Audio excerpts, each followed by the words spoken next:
హల్లెలూయా, హల్లెలూయా.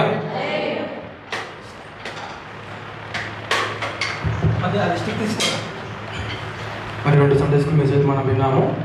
లూదియా మనందరికి తెలిసిన స్త్రీ కదా. ఆమె ఏం పని చేసుకుంటుంది చెప్పాలి ఫాస్ట్. లూదియా ఆమె పని ఏంటంటే ఇక్కడ వచ్చేసారు. సరే, లూదియా గురించి తెలుసా? ఎంతమంది తెలుసు లూదియా గురించి? ఆమె ఏం పని చేసేదండి? లూదియా ఋతు కదా. లూదియా నేను అడుగుతుంది లూదియా అనమాట. ఏంటి వ్యాపారం? ఊదారంగు పొడి అమ్ముకునేది. మరి దారిన పోతా ఉన్నప్పుడు ఊదారంగు పొడి అమ్ముకుంటూ పోతా ఉన్నప్పుడు పౌలుసలు చెప్తున్న మాట ఆమె ఏం చేసిందంటే విన్నది. చెప్పావా ఈ మాటలు?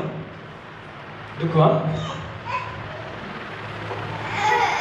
మరి ఆమె దేవుని మాట వింటా ఉన్నప్పుడు ప్రభు ఆమె హృదయం ఏం చేశాడు? తెరిచాడు. అంతేనా కదా? నేను తెరిచానా మీరు తెరిచారా? ఎవరు తెలియదు.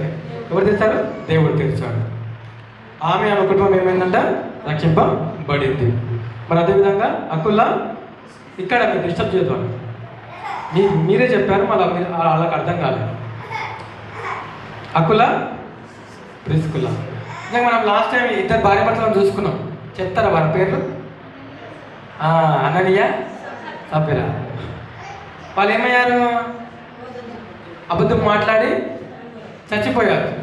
ఇక్కడ మరి మీరు చూస్తే అకుల్లా ప్రిస్కుల్లా వీళ్ళు ఏమయ్యారు? వీళ్ళు చివరిగా ఏమయ్యారు? మీరు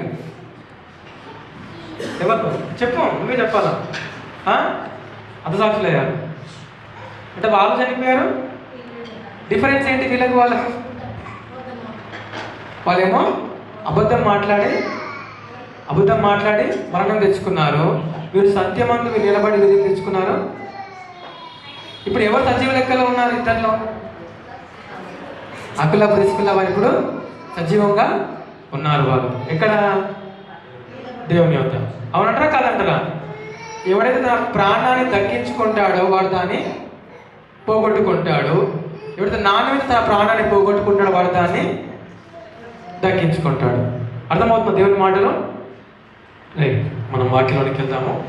స్టార్ట్ చేసి పంపిస్తాం. చిన్న మాట ప్రార్థన చేసుకుని మనం వాక్యంలోనికి వెళ్దాము. మనం మధ్యలో మరియమ్మ గారు ప్రార్థన చేస్తారు వాక్యం నిమిత్తమై. ఫస్ట్ వాటి వరకు ప్రార్థన చేసుకుని మనం వాక్యంలోనికి వెళ్దాం.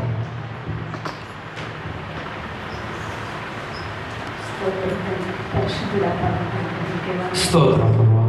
నాయన అవును ప్రభు,